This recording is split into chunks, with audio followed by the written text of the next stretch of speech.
Assalamualaikum warahmatullahi wabarakatuh. Kami dari kelompok 1 yang beranggotakan Nadia Rahmawati, Dara Ayu, dan Kevin Bagus akan mempresentasikan bab 9 tentang sampling statistik audit. Pendahuluan, penggunaan sampling sangat membantu auditor melaksanakan pengauditan karena sampling mengarahkan auditor untuk berfokus pada beberapa bagian dari populasi audit, tetapi tetap memperoleh gambaran yang utuh tentang populasi. Definisi dan metode sampling audit. Sampling audit adalah proses pemeriksaan pada saldo akun atau kelompok transaksi yang kurang dari 100% untuk tujuan menggambarkan beberapa bentuk kesimpulan untuk seluruh populasi berdasarkan hasil audit. Terdapat dua pendekatan dalam menentukan jumlah sampel. Pertama, sampling statistik, yaitu metode berbasis matematika atau memilih perwakilan sampel yang mencerminkan karakteristik seluruh populasi. Kedua, sampling non-statistik, yaitu tidak menggunakan dasar matematika dan digunakan jika populasi memiliki karakteristik tertentu dan diolah sebagai dasar penetapan kriteria parameter resiko. Alasan penggunaan sampling. Pertama, memperkirakan hasil dengan aman. Kedua, memiliki objektivitas yang tinggi. Ketiga, hasilnya tidak bias. Keempat, teknik audit perbantuan komputer atau TABK mempermudah penggunaan metode sampling statistik. Unsur-unsur pengaruh populasi. Pertama, tingkat kesalahan maksimum yang dapat ditoleransi. Kesalahan maksimal dalam populasi yang dapat ditoleransi oleh auditor adalah 20%. Kedua, tingkat keyakinan yang diinginkan. Auditor umumnya menginginkan memiliki 95% atau 98% tingkat kepastian bahwa hasil sampel mewakili populasi sebenarnya. Ketiga, perkiraan expected error rate. Penentuan error rate biasanya mengandalkan sikap profesional auditor. Keempat, pemilihan sampel. Auditor dapat memilih sampel dengan menggunakan metode acak. Kemudian teknik sampling. Pertama, random sampling. Memilih sampel dengan setiap unit dalam populasi memiliki kesamaan. Kemudian sampling strat. Pengambilan unit sampel oleh auditor dengan membagi menjadi beberapa segmen sehingga menjadi lebih homogen tiap subpopulasi. Kemudian monetary unit sampling digunakan apabila populasi yang diuji menggunakan satuan moneter sebagai karakteristik.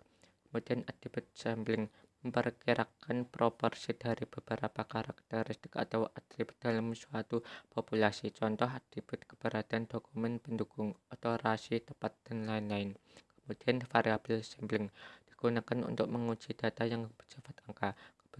Kemudian segmen sampling, pengujian difokuskan pada item yang diduga menjadi kelemahan pengendalian intern. Kemudian discovery sampling diterapkan untuk menguji kepatuhan terhadap peraturan dan pengujian pengendalian internal. Pengujian audit dan metode sampling statistik. Pertama, pengujian kepatuhan atau pengendalian. Pengujian yang digunakan untuk menguji sejauh mana penerapan pengendalian internal dijalankan. Kedua, pengujian substantif. Pengujian yang dilakukan untuk menindaklanjuti hasil pengujian pengendalian, yaitu sejauh mana pengujian substantif ini diperluas. Kemudian pengujian pengendalian. Terdapat dua pendekatan, yaitu menggunakan tabel dan software audit berupa ACL. Pendekatan tabel atau perencanaan. Kepada saat perencanaan audit, tim audit dalam menetapkan bahwa risiko audit adalah 5%, tingkat toleransi error adalah 5% dengan memperkirakan penyimpangan dalam populasi adalah sebesar 2%. Maka jumlah sampel ditentukan dengan merujuk pada tabel 9.3. B. Tahap unit sampel. Berdasarkan tabel 9.3 ditemukan kolom dengan tingkat tolerable error adalah 4% dengan perkiraan penyimpangan dalam populasi adalah sebesar 2%. Semua jumlah sampel yang harus diperiksa adalah sebanyak 181. C. Tahap pemilihan sampel. Tahap ini auditor dapat menggunakan pendekatan secara acak, misalnya didasarkan pada interval. D. Tahap evaluasi. Pada tahap ini auditor melakukan pemeriksaan 198 transaksi, yaitu memeriksa atribut pengendalian, misalnya otorisasi keabsahan, kelengkapan bukti, verifikasi, dan lain sebagainya. E. Kesimpulan, hasil evaluasi perkiraan penyimpangan sebesar 3,2 lebih kecil dibanding dengan tingkat penyimpangan yang ditoleransi, yaitu sebesar 4, maka pengendalian internal disimpulkan andal. Ini contoh tabel 9.3 dan tabel 9.4. Pengujian pengendalian. Berikut ini adalah contoh melakukan sampling audit dengan atribut sampling. Dalam contoh ini, simulasi dilakukan dengan menggunakan software audit, yaitu audit command lanjut. Dalam kasus ini, file yang digunakan adalah piutang. Pendekatan software audit. Setelah membuka Excel dan melakukan fungsi statistik, langkah selanjutnya adalah memilih menu sampling. Kemudian pilih sampel record. Contoh nilai populasi transaksi yang ditunjukkan adalah sebanyak 772 transaksi piutang. Selanjutnya, klik size, kemudian isikan tingkat keandalan. Misalnya ditetapkan tingkat keyakinan 95%, error limit 4%, dan expected error rate 2% yang dihasilkan dan ditetapkan berdasarkan hasil survei pendahuluan. Selanjutnya, klik calculate sehingga menghasilkan jumlah sampel yang harus diuji, yaitu dilakukan observasi untuk melihat atribut pengendalian sebanyak 297 dengan interval 2,59. Kemudian klik OK sehingga akan menampilkan sampel yang harus diuji atributnya. Jika hasil evaluasi menunjukkan 2 transaksi yang tidak lengkap atributnya, maka perhitungan penyimpangan 2,12% dan masih kurang dari 4%, sehingga dapat disimpulkan bahwa pengendalian internal masih andal atau bagus. Pengujian substantif. Pengujian yang dilakukan dengan tujuan untuk menentukan kewajaran saldo akun dalam laporan keuangan. Pembahasan kali ini ditekankan pada monetary unit sampling dengan langkah-langkah sebagai berikut. Pertama, menentukan tujuan pengujian substantif atau tujuan berganda.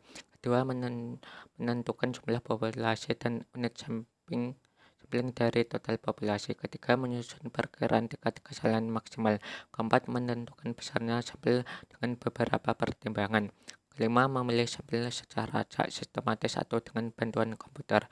Keenam, melakukan prosedur audit. Ketujuh, mengevaluasi hasil sampel dengan beberapa pertimbangan. Kedelapan, membuat kesimpulan secara menyeluruh mengenai pengujian.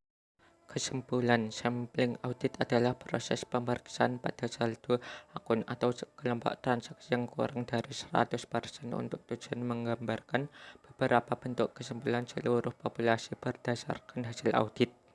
Ada 2 jenis utama pengujian audit, yaitu pengujian kepatuhan yang digunakan untuk menguji keberadaan atau ketidakberadaan pengendalian, dan pengujian substantif yang dilakukan sebagai tindak lanjut dari hasil pengujian pengendalian, apakah lingkup prosedur auditnya diperluas atau tidak. Sekian presentasi dari kelompok kami. Jika salah kata, mohon maaf. Assalamualaikum warahmatullahi wabarakatuh.